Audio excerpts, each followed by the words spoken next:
하나님 말씀 민수기 18장 11절에서 19절 말씀. 11절 민수기 18장 11절 네게 돌릴 것은 이것이니 곧 이스라엘 자손이 드리는 거제물과 모든 요제물이라. 내가 그것을 너와 네 자녀에게 영구한 목의 음식으로 주었은즉 네 집에 정결한 자마다 먹을 것이니라. 19절 말씀 뛰어넘어서 19절 말씀. 이스라엘 자손이 여호와께 거제로 드리는 모든 성물은 내가 영구한 목의 음식으로 너와 네 자녀에게 주노니 이는 여호와 앞에 너와 네 후손에게 영원한 소금 언약이니라. 영원한 소금 언약이니라. 아멘. 예수님의 이름으로 사랑합니다. 예수님의 이름으로 사랑합니다. 예수님의 이름으로 사랑합니다. 아멘. 자, 오늘 자녀들에게 어린이 주일입니다. 자녀들에게 가정마다 자녀들이 있는데 요즘은 자녀들이 많이 낳지 않아서 주일학교가 문을 닫는 교회도 많고 주일학생들이 너무나 적어졌습니다. 우리 교회도 마찬가지입니다. 그러나 성인이 되어서도 우리가 자녀의 입장으로 본다면 우리는 어떻게 살아야 될 것인가? 자녀란 말은 어린아이만 해당된 게 아니라 커도 그렇습니다. 예를 들면 전도사님 나이가 40이 넘어서도 나한테는 자녀일 뿐입니다. 그러니까 자녀들에게 무엇을 어떻게 가르쳐야 될 것인가, 이걸 우리가 생각해 봅니다. 성경은 부모가 어떻게 신앙생활을 해야 되는가, 부모가 어떻게 신앙생활을 해야 하는가. 부모는 하나의 제2의 성경이라고 이렇게 봅니다. 부모는 제2의 성경입니다.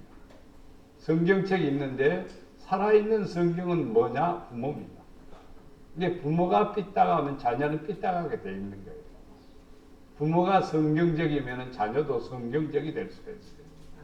부모가 기도하면 자녀도 기도하게 되어 있는 거예요. 부모가 믿음으로 헌신적으로 살면 자녀도 그렇게 살아가는 거예요.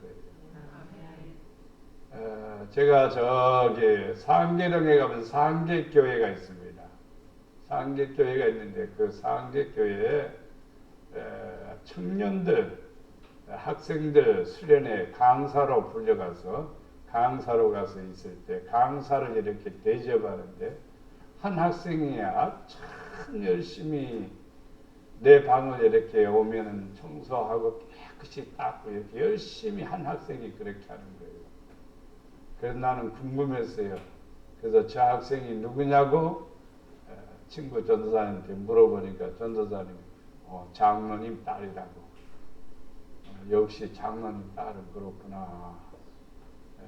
요즘 어떻게 됐는지 상당히 궁금합니다. 오래되어 나서.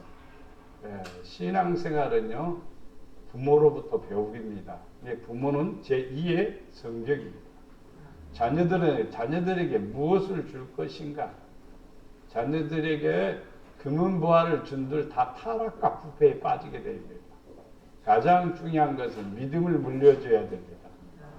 자녀들에게 믿음을 물려줄 것이 없으면 여러분은 물려줄 것이 없는 거예요. 유산을 물려준다고 해서 자녀가 떵떵거리며 살 거라고 생각하면 그건 큰 잘못이에요. 우리 이 땅에 살아가면서 자녀들에게 무엇을 물려줄 것인가? 신앙입니다. 아브라함이 이삭에게 물려준 게 있고 이삭은 야곱에게 물려준 게 있고 야곱은 그 다음에 아들들에게 물려준 게 있는 겁니다. 그게 뭐냐면은 믿음의 계열입니다. 그래서 신앙의 생활의 모든 족보는 믿음의 족보입니다. 예수님의 족보는 믿음의 족보입니다. 믿음이 이방 여인이어도 믿음이 있으면 예수님 족보에 들어오지 않아요. 그리고 부패와 타락에 빠진 것 같아도 그 사람이 믿음으로 행했다면 들어옵니다. 그렇기 때문에 예수님의 족보는 무슨 족보냐? 믿음의 족보입니다. 여러분의 가정도 믿음의 족보가 되기를 바랍니다. 그러니까 자녀들에게 뭘 물려주느냐? 믿음을 물려주는 겁니다.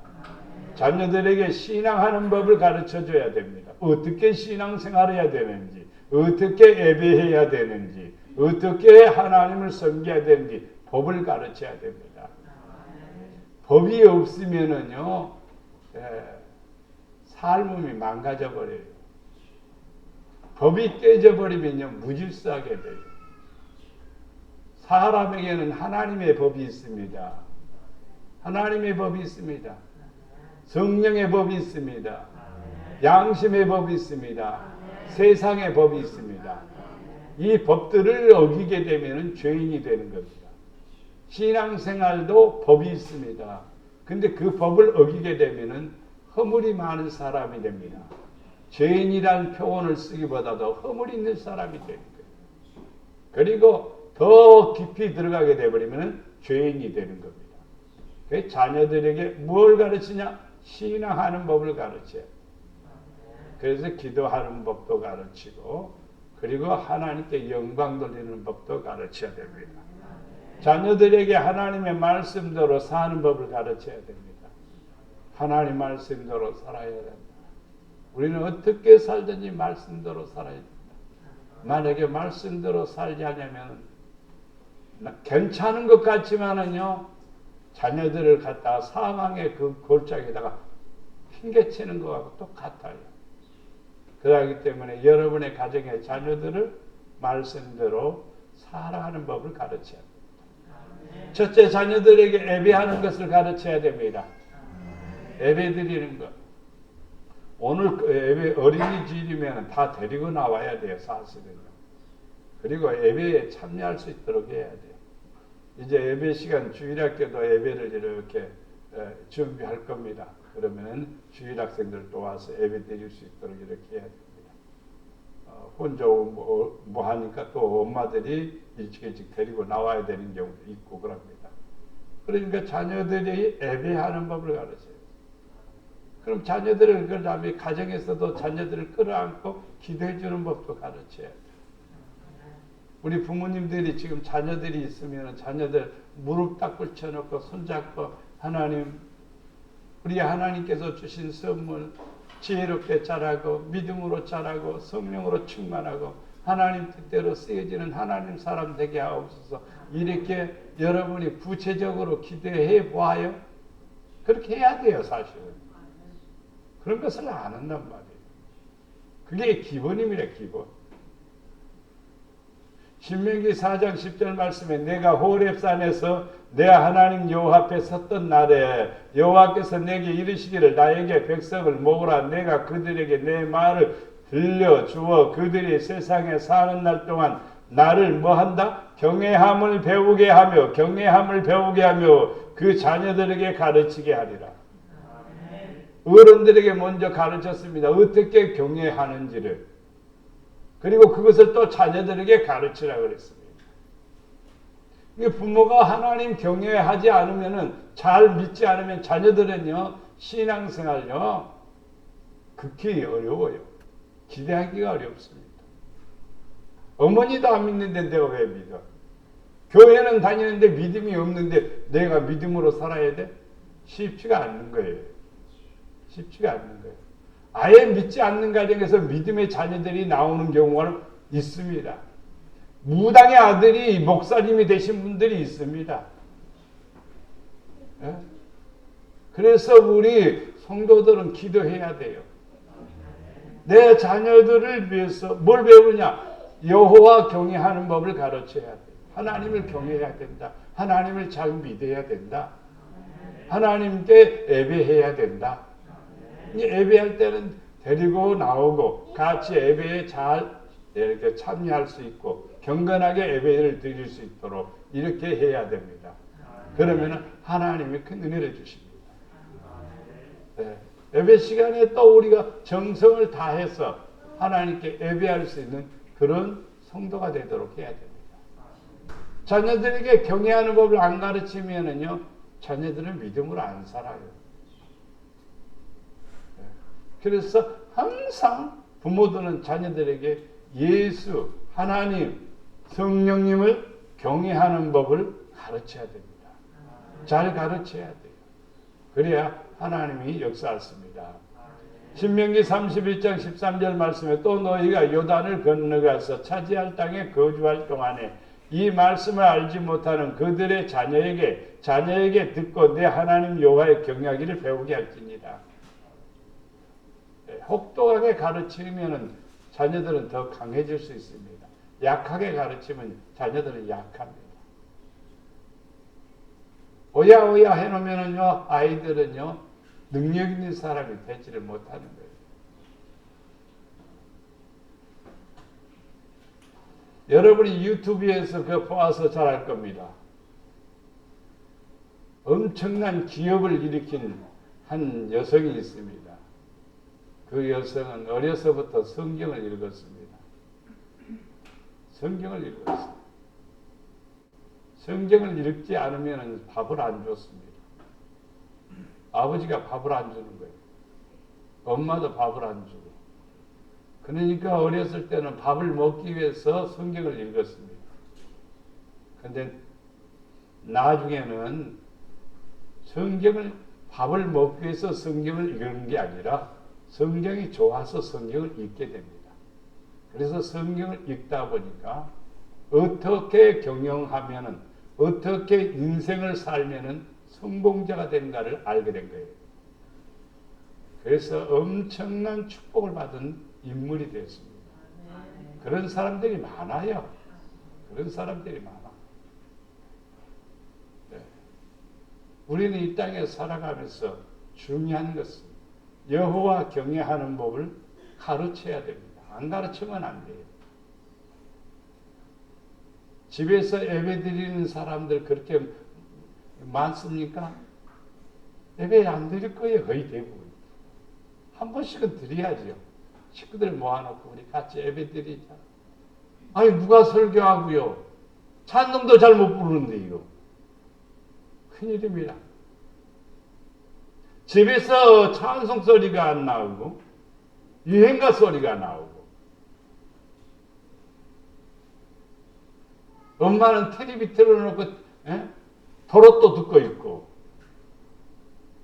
누가 이겼냐 누가 앞섰냐 누가 1등했냐 그거나 쳐다보고 앉아있고 자녀들은 뭘 배우냐 말이야. 그걸 절대로 하지 말라는 게 아니라 자녀들 모아놓고 우리 예배하자 기도하자.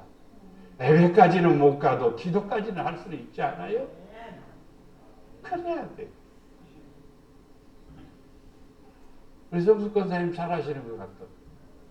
손주 둘 앉혀놓고 우리 기도하자. 그러니까 얘들이 지금 처음에 내가 처음 만났을 때하고는 지금하고는 상당히 많이 바꿔진 것 같아요. 굉장히 좋아진 거예요. 가르치는 거예요. 기도해 주세요. 와서 할머니 기도해 주세요. 그리고 기도받고 가서 자는 거예요. 학교 가기 전에도 할머니 기도해 주세요. 어디 가기 전에도 꼭 기도해 주세요. 그게 교육이고 훈련이고. 그래 배워야 돼요. 그것도. 여러분들도 어디 그냥 하지 말고 형식적인 것 같지만은요 굉장히 중요한 것입니다. 자녀들이 뭐 내일 시험 본대. 엄마 나 내일 시험 봐. 그래 잘 봐. 그러고 그러면 안 돼요. 믿는 사람은요. 이리 와 내가 기도해 줄게. 손 들어잡고 하나님 오늘 시험 보는데 떨지 않고 잘 보게 해주세요. 그렇게 기도 한마디 해줘요. 길게 안 해도 돼요. 그냥. 그러나 그런 기도를 받고 가는 아들은 그냥 든든한 백이 있는 거예요. 굉장히 담대해지는 거예요. 그래서 문제 앞에서 두려워하지 않고 염려하지 않는 거예요. 그런 것들이 다 교육입니다. 교육. 네, 의사 선생님이신데 그 의사 선생님이 가족들을 모아놓고 예배를 드렸습니다. 딸, 아들, 딸 이렇게 낳았어요. 셋입니다. 의사 선생님이. 그런데 또 기도하는데 성경 그룹 공부도 이렇게 집에서 하고 예배도 드리고 기도도 하고 그래요. 그런데 딸이 혼자 가서 방에 가서 열심히 기도하더니 아버지한테 와서 아버지 우리 장애자를 입양하면 어떻겠습니까? 깜짝 놀랐습니다. 그래서 엄마, 아버지, 식구들 다 모아놓고 우리가 제일 큰 언니가 장애자를 우리 입양하자고 의논을 해 왔는데 우리가 어떻게 하면 좋겠냐? 기도합시다. 기도했습니다. 엄마는 일주일 만에 응답받아서 오케이 했습니다. 근데 아버지 의사는 소아과 장애자들을 치료해주는 의사입니다. 그런데도 일주일이 아니라 한 달 동안 고민을 했답니다. 그리고 결정을 내려서 뇌성마비로 지체가 부자연스러운 아이를 입양을 합니다. 소아과 지체 장애자들을 치료해주는 의사니까 그를 치료해서 걷지도 못하는 애를 지금은 걷게 만들고 그렇게 하는 거예요. 그러다가 몇 년이 2, 3년 지난 뒤에 성령께서 또 하나를 입양하자. 그래서 또 하나를 입양했어요. 식구가 5이나 돼버린 거예요. 자녀들이. 먼저 입양하는 야곱, 둘째로 입양하는 에스더. 이 애도 다 뒤틀어지고 비틀어진 애입니다. 태국 아이입니다. 그 아이를 데려다가 잘 치료하고 가르치고 있어 지금은 씩씩하게 걷는 사람으로 성인으로 이렇게 키웁니다. 믿는 가정은 여호와를 경외하는 가정은 부모가 잘하면 자녀도 잘하고 다 이렇게 멋있게 사는 거예요. 자기의 이득만을 추구하는 것이 아니고 하나님을 영화롭게 하는 하나님을 기쁘게 하는 그런 성도가 돼요. 나만 잘 먹고 잘 산다고 해서 그것이 성공이 아니에요. 그것은 불행이에요. 남을 행복하게 하지 못하면 그것은 불행입니다. 예수님은 이 땅에 오셔서 너희는 세상에 소금이 되라고 그랬죠. 빛이 되라고 그랬죠. 이것은 내가 역할을 무엇을 하느냐 하는데 이것은 희생하지 않고 헌신하지 않고 나를 포기하지 않고는 할 수 없는 일이에요. 그런데 그게 손에 날 것 같지만요. 빛이 있는 곳에 날아드는 거예요. 빛이 있는 곳에 성장이 있는 거예요. 빛이 있는 곳에 좋은 아름다운 결과가 있는 거예요. 그러기 때문에 자녀들에게 뭐 하는 거? 경외하는 법을 가르쳐야 됩니다. 두 번째, 자녀들에게 음식을 주듯이 말씀을 주어야 합니다. 민수기 18장 11절 네게 돌릴 것은 이것이니 곧 이스라엘 자손이 드리는 거제물입니다. 거제물. 음식이 어떤 음식이냐면 거제물, 요제물. 그것을 너와 네 자녀에게 영광 목으로 음식으로 주었은즉 네 집에 정결한 자마다 먹을 것이니라. 지금 음식 주는 것입니다. 근데 무슨 음식이냐면 거제물과 요제물입니다. 그걸 자녀들에게 주는 거예요. 근데 자녀들이 주는데 어떤 자녀가 먹느냐? 거룩한 자녀, 정결한 자녀가 먹을 것이다. 반대로 말한다면 그 음식을 먹는 자녀들은 정결한 자녀가 된다. 저는 그래서 이 말씀을 통해서 하나님의 말씀은 먹는 것과 같아요. 음식과 같아요. 그래서 사람이 떡으로만 사는 것이 아니요 하나님의 입에서 나오는 말씀으로 살 것이니라. 사람이 살아가는데 필요한 육체적인 에너지는 음식으로 얻지만은요 세상을 반듯하게, 세상을 멋지게, 세상을 아름답게 살아가는 것은 여러분의 생각이에요. 생각. 그 생각을 사로잡아 줄 것은 오직 성경밖에 없습니다. 그래서 성경을 먹으라고 그랬어요.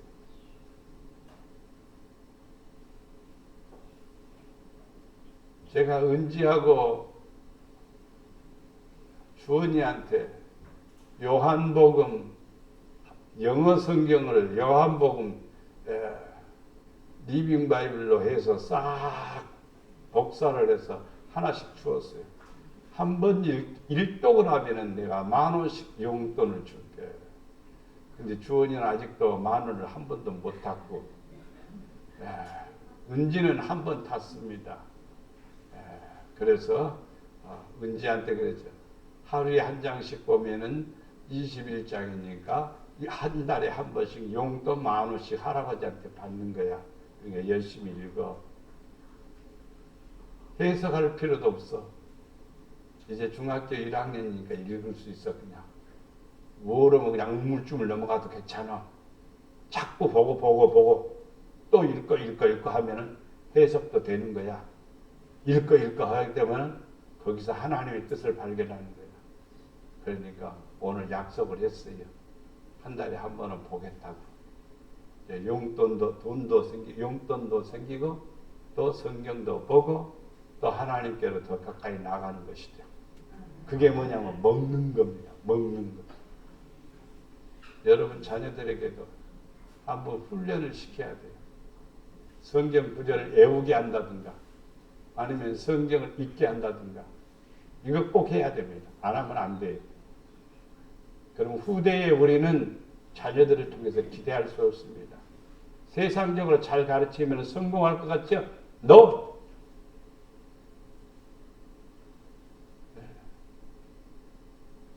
훌륭한 정치가들이 감옥에 가 있는 이유들이 무엇입니까? 못 배워서 그럽니까?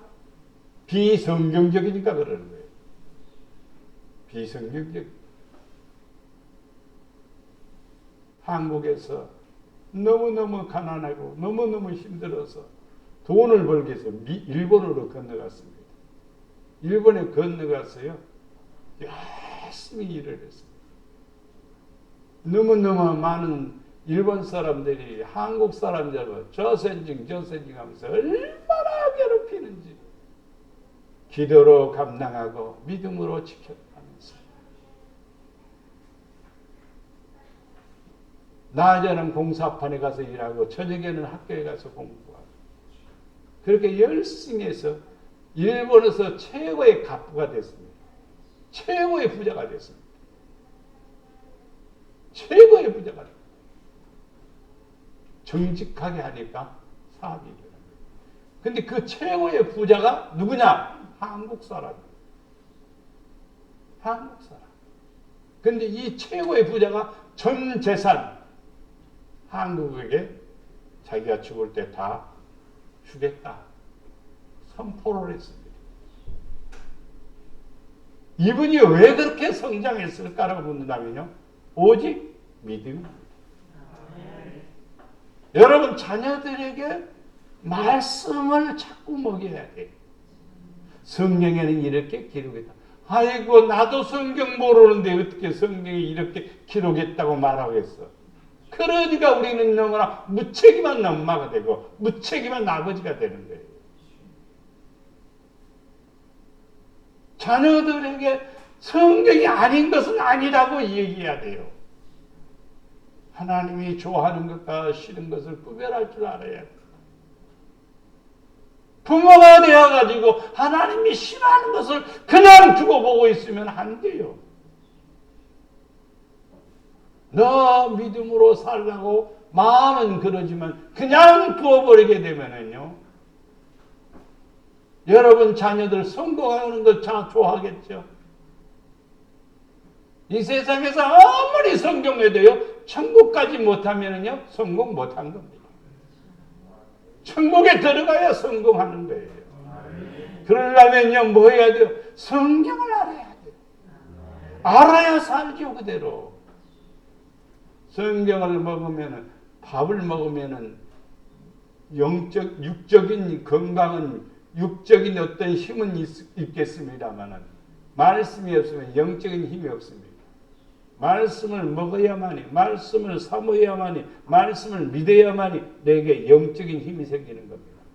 세상은요, 영적인 싸움입니다. 영적인 싸움. 뭐 어떤 것을 보니까 그게 자막에 잠깐 나오게 나도 깜짝 놀랐습니다.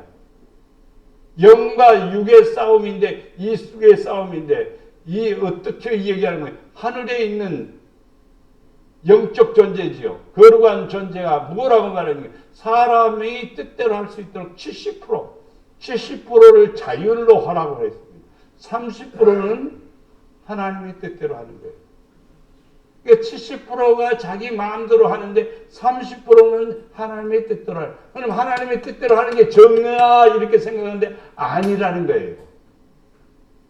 이 30%를 하는 것, 30%가 70%에 영향을 줄 때 그 사람은 성공하게 되고, 근데 70%가 30%를 지배해버리고 무시해버리게 되면 그 사람은 도에서 벗어나는 거예요.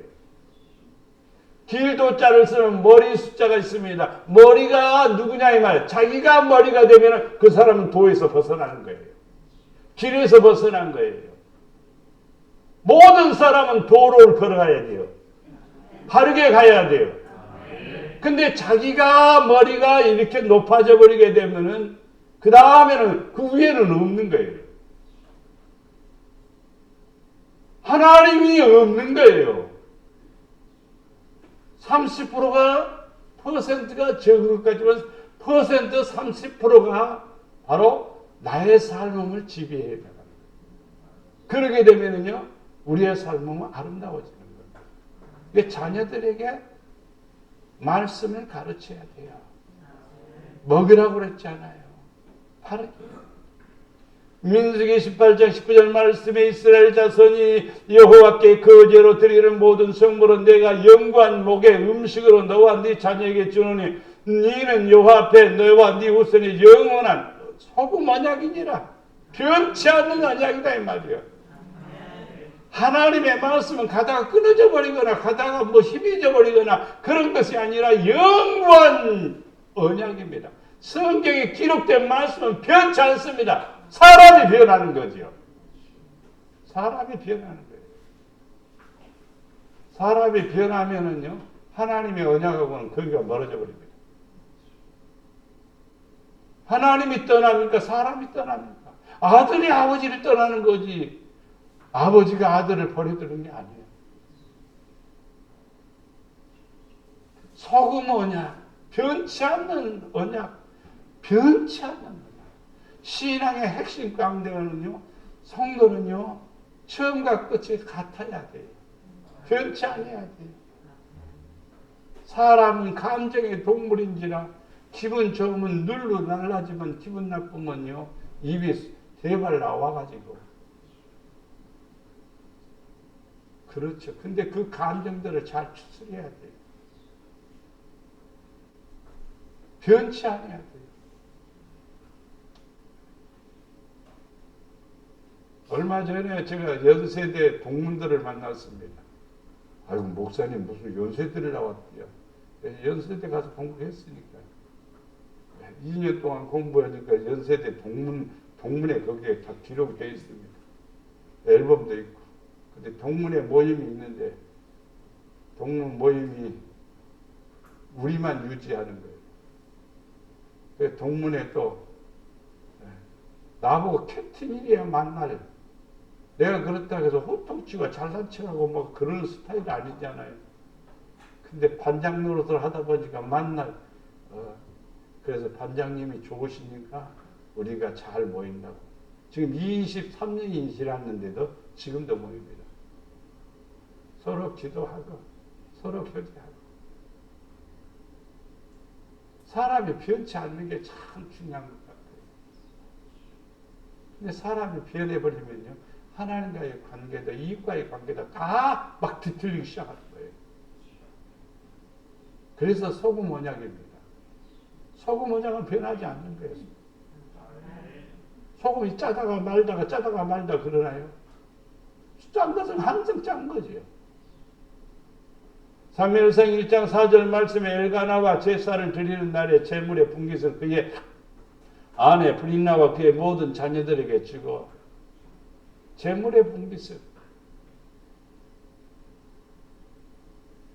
자녀들에게 뭘 주냐 이 말이죠. 항상 성경을 잘 가르쳐 말씀을 가르치시기를 바랍니다. 세 번째는 자녀들에게 경배함을 가르쳐야 됩니다. 경배함을 배우게 해야 됩니다. 첫째는 뭘 배운다고요? 예배를 가르치라 이 말이에요. 예배 드리는 법을 가르치라 이 말이에요. 둘째는 성경을 가르치라 이 말이에요. 세 번째는 경배함을 가르치라. 경배라고 하면 단순한 찬양만은 아닙니다. 경배는요 전체입니다. 전체입니다. 그저께 전도사님이 설교할 때 그런 얘기하죠. 은지한테 어렸을 때 보니까 너는 누구 딸? 하나님 딸. 그런데 지금 물어보니까 너는 누구 딸? 그러면 아빠 딸 그러더라고요. 왜 변했지? 변하면 안 되지. 끝까지는 하나님 딸이야지. 커놓으니까 이제 아빠 딸이요. 아니요. 더 컸어도 하나님 딸이야지. 변함이 없는 거예요. 이제 다음부터 물을 때는 하나님 딸이에요. 은수는 누구 딸? 진짜요? 가짜요? 진짜요? 항상 물어보면 누가 물어봐도 나는 하나님의 사람입니다. 하나님 딸. 기분 좋으면 하나님 딸이고 기분 나쁘면 하나님 딸 안 하고 그래요. 아빠 딸에다가 기분 나쁘면 아빠 딸 안 할래 그래요. 그럴 수는 없는 거죠. 끝까지 우리는 하나님. 자, 자녀들을 앉히고 가르치는 거예요. 집에 있을 때든지 길을 갈 때든지 누워 있을 때든지 항상 말씀을 강론하는 거예요. 저는 둘이 이렇게 간혹 이렇게 산행을 한다든가 어디 간다든가 이렇게 보면 이쁜 것이 있으면 참 누가 만들었지? 하나님이 만들었지. 별거 아닌 것 같지만 하나님이 만들었지. 자연을 보는 것이 아니라 그 속에서 하나님의 솜씨를 보고 하나님의 은혜를 우리가 공감하는 거예요. 항상 그래서 어디든지 가르칠 수가 있는 거예요. 사건이라도 현실을 보면서 저렇게 하면 안 돼. 이렇게 해야 돼. 그런 걸 가르칠 수 있는 거예요.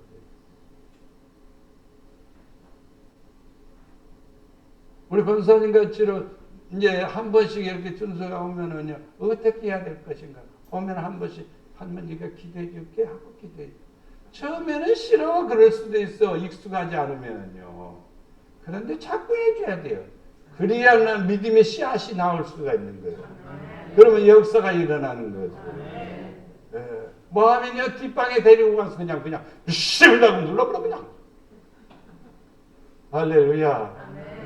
그렇다고 막 끌고 누르라는 말이 아니야. 말을 잘 알아들어 좀. 사람들이 그냥 이해를 못할 때가 많아. 누르라니까 그 얘기를 왜 눌러 또 이렇게 안성이 싹 변해가고 그래. 하나님의 능력으로 힘있게 기도하라 이 말이죠. 말씀을 가르쳐야 돼. 성경에는 이렇게 기록된다. 또 성경이 기록 안 돼서도 믿음은 이렇게 살아야 된다. 믿는 사람은 이렇게 해야 된다.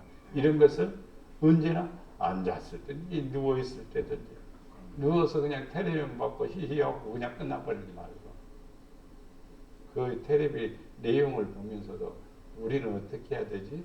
라는 질문을 던져볼 수도 있는 거죠. 그런 대화들이 오고 가야 되지. 그냥 가만히 있다. 심심하면 뭐 먹을래? 뭘 먹자. 그리고 또 시간 지나가면 자자. 하나님과의 관계에 대한 어떤 일들이 여러분 가정에 없다면 안 돼요. 걸어갈 때든지 길을 갈 때든지 누워있을 때든지 일어날 때든지 일할 때든지 언제든지 뭐하라? 말씀을 강론하라. 신명기 32장 46절에 보면 그들에게 이르되 내가 오늘 너희에게 증언한 모든 말을 너희 마음에 두고 하나님 말씀을 마음에 두고 너희 자녀에게 명령하여 이 율법의 모든 말씀을 지켜 행하게 하라. 자녀들이 지켜 행하게 하라.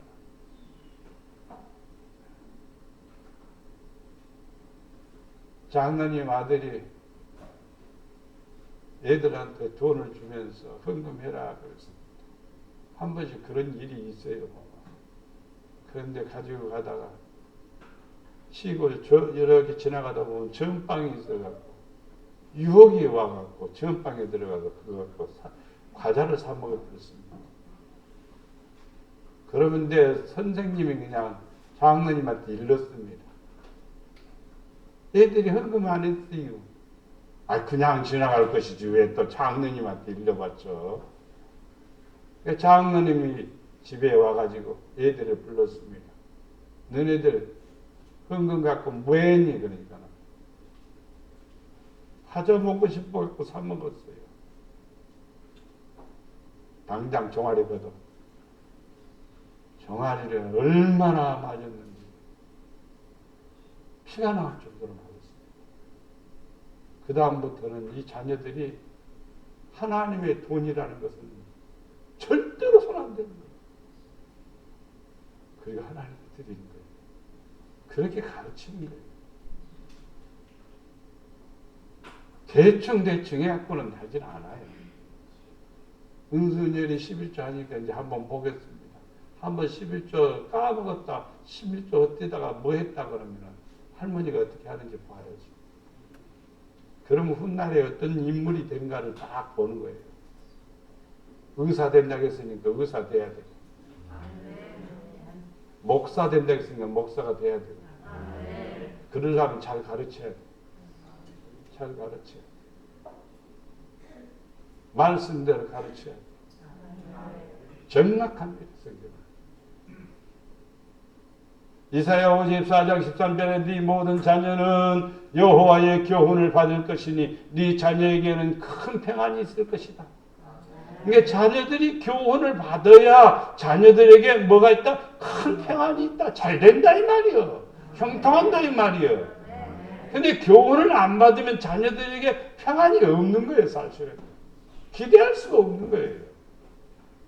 사람이 어떻게 어디로 튈지를 몰라.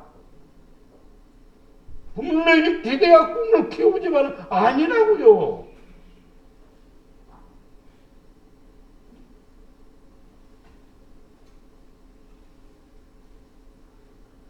하나님께서는요, 믿음으로 사는 사람은요, 어디다 편견하도요, 하나님께서 다 사용하시고 쓰십니다. 하나님이 역사하시죠. 왜냐하면 하나님이 함께하는 믿음이 생기면요, 갖다 사막에다 던져놔도요, 거기서요, 하나님과 더불어 살아가요. 그렇게 자녀들에게 뭘 키워주느냐? 믿음을 키워주고, 능력을 키워주고, 영역을 키워줘서 자녀들이 하나님 앞에 쓰임받고 높임받는 그런 하나님의 자녀들이 돼야 돼요. 그러기 위해서 부모는 첫째, 뭐 한다? 첫째 뭐 한다요? 예배하는 걸 가르쳐요. 예배도 열심히 부모가 드려야 되고 집에서도 예배 드리는 법을 가르쳐야 돼요. 식구 여럿이 뭐 절차 필요 없어요. 그냥 앉아서 기도해도 됩니다. 아니면 우리 찬송 한 곡 부를까? 찬송 한 곡 부르고 그리고 기도하자. 성경 한 구절 보고 기도하자. 설명할 필요 없어요. 그것이 가장 간단하면서도 어쩌면 핵심 포인트가 되어서 자녀들에게는 큰 은혜를 받는 거예요. 두 번째는 말씀을 가르치라겠죠. 성경 얘기를 해주고, 성경 얘기도 해주고, 성경도 가르쳐주고, 성경을 읽도록 하고, 그래서 하나님 앞에 서도록 해야 됩니다. 모든 자녀들은 또 하나님을 경외하는 법을 배워야 됩니다. 기도하는 법 가르쳐야 돼요. 기도하는 법. 기도를 어떻게 해야 되는지 모르니까 교회 와서 아버지만 찾으라니까 아버지를 잘 찾더라고. 아버지, 아버지, 아버지. 오늘 아침에는 아버지를 찾는데 그냥 1시간 반 동안이나 찾네. 그냥 1시간 반 동안이나. 여러분 1시간 반 동안이나 아버지라고 부르짖으면서 찾을 수 있어요? 쉽지가 않아요. 그것도 훈련돼야 돼요.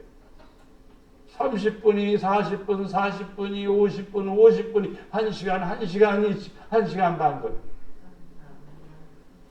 기도하는 법. 기도하는 법. 이론적인 기도가 아닙니다. 살아있는 기도가 돼야 돼요. 핵심적인 하나님의 마음을 감동시키는 기도가 돼요. 섬기는 법도 가르쳐야 됩니다. 부모가 핑계대고 부모가 요령피고 부모가 하나님 앞에 뺀질뺀질거리면 자녀들도 똑같이 뺀질뺀질거리고 그렇게 닮아가는 거예요. 섬기는 거 진실하게 섬겨야 돼요. 겸손의 법도 가르쳐야 됩니다. 제가 늘 얘기하는 것이 첫째도 겸손, 둘째도 겸손, 셋째도 겸손이라고 그랬습니다. 그리스도인에게서 겸손이 빠지게 되면은 그때부터는 끝입니다. 하나님과의 관계도 끝이고 이웃과의 관계도 끝이요. 겸손의 법을 가르쳐야 돼요. 부모가 교만하면 자녀들도 똑같이 교만하는 거예요. 겸손의 법을 가르쳐야 돼요. 헌신하는 법도 가르쳐야 돼요. 헌신하는 법. 희생적이고 헌신적일 때 그걸 느낄 수가 있는 거죠. 헌신 안 하면 편하죠, 사실은. 내가 왜 이런 거 해? 교회에 와서 또 내가 왜 그런 거 해? 기가 막힌 일이죠. 그것은 큰 모순이죠. 내가 할 일이야. 내가 할게. 그래야 하나님이 기뻐하시는 것이죠. 헌신하는 법 꼭 가르쳐야 됩니다. 애들도 청소하는 법도 가르치고 애들도 뭐 하는 것을 가르쳐야 돼. 하지마 넌 이거 하지마. 고급 인력입니까? 그러면 안 돼. 무엇이든지 해보고 뭐든지 할 수 있는 그런 것으로 가르쳐야 됩니다. 우리 아버지는 그럽니다. 초등학교 5학년짜리가 무슨 일을 하겠습니까? 그래도 해야 될 일이 있어요. 초등학교 5학년 때는 학교 갔다 오면은요, 소 몰고 꼴망대 질고 산으로 가서 꼴망대 하나 딱 비어서 딱 채워놓고 그리고 놀더라도 놀아요. 그 집에 올 때는요, 소 몰고 꼴망대 메고 오는 거예요. 우리 집에 일꾼이 없냐고요? 일꾼이 있어요. 일꾼이 있어도 그걸 하는 거예요. 그거 하는 거예요. 그게 내 일과예요. 학교 갔다 오면. 6학년 되니까 지게가 만들어요. 우리 아버지는 못 쓰니까 지게를 만들었어요. 6학년짜리 용지게. 초등학생 지게를 만들어요. 어른 지게만, 다른 집에는 어른 지게만 있어요. 초등학생 지게 없어요. 근데 우리 집에는 초등학생, 중고등부 다 이렇게 지게가 따로가 있습니다. 그 지게에다가 볕단 2개 정도 짊어지고 그러고요. 뭐 하는 법을 가르치는 겁니까? 일하는 법을 가르치는 거예요. 지게 지는 법을 가르치는 거예요. 그러면 안 하려고 안 할 수 없죠. 해야죠. 아버지 쟁기질할 때 차 안 갖다 주고 나도 쟁기질하는 거 한번 해보자고.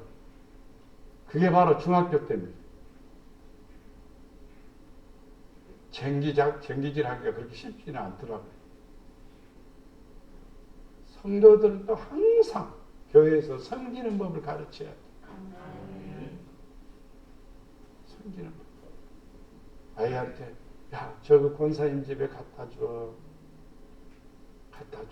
맛있게 만들어가지고 이웃집에 있는 권사님한테 갖다 주려. 그러면 갖다 주면서 아이는 그냥 심부름만 하는 게 아니라 뭘 배우냐면 섬기는 법을 배우고 헌신하는 것을 배우는 거예요. 희생하는 것도 배우는 겁니다. 내가 희생해야 됩니다. 세상에는요, 이겨야만이 이긴 자라고 생각하지만요, 그렇지 않아요. 져야 이기는 거예요. 져야 이기는 거예요. 나라가 그렇습니다. 지금 러시아하고 우크라이나하고 전쟁이 일어나는데 너 죽이자 하고 그러니까 아이고 그냥 죽어집니까? 러시아 군인들 2만 5천 명 2만 5천 명인가 몇천 명인가 죽어요. 군인들이 2만 5천 명. 그러면 이쪽에도 몇십만 명 죽고 다 손해인 거예요. 손해인 거예요. 나라는 쑥대밭이 되고 희생만 따르는 거예요. 그러나 서로 섬길 줄 알게 되면 당신 나라 잘 되도록 내가 밀어줄게. 그러면은요, 아, 우리도 당신들 밀어줄게. 상부상조하는 거지요. 나라가 상부상조하는 거예요. 강한 나라가 약한 나라를 지배하려고 하면요, 곤욕을 치르게 됩니다. 그것은 분명한 곤욕을 치르게 되는 거예요. 우리는 이 땅에 살아가면서 자녀들에게 기도하는 법, 섬기는 법, 겸손한 법, 헌신하는 법, 희생하는 법 가르쳐야 됩니다. 이것은 경건의 법입니다. 우리에게는 경건을 가지고 있으면 범사에 유의가 되고 있습니다. 그래서 이걸 꼭 가르치시기를 바랍니다. 자녀들에게 예배하는 것을 가르쳐야 됩니다. 예배 시간, 너희들은 뭘 가르쳐라 이런 건 안 돼요. 예배에 참여해서 얌전하게 예배 드리는 거, 정성스럽게 예배 드리는 거, 열심히 예배 드리는 거 가르쳐야 되고, 자녀들에게 말씀을 주어야 됩니다. 말씀을 읽도록 해야 됩니다. 말씀을 애우도록 해야 됩니다. 말씀대로 살도록 해야 됩니다. 자녀들에게는 분명히 섬기는 법, 경배하는 법을 가르쳐야 됩니다. 그래서 이웃을 섬기고 교회를 섬기고 다른 사람을 섬김으로 말미암아 하나님이 사용하는 사람이 되는 것입니다.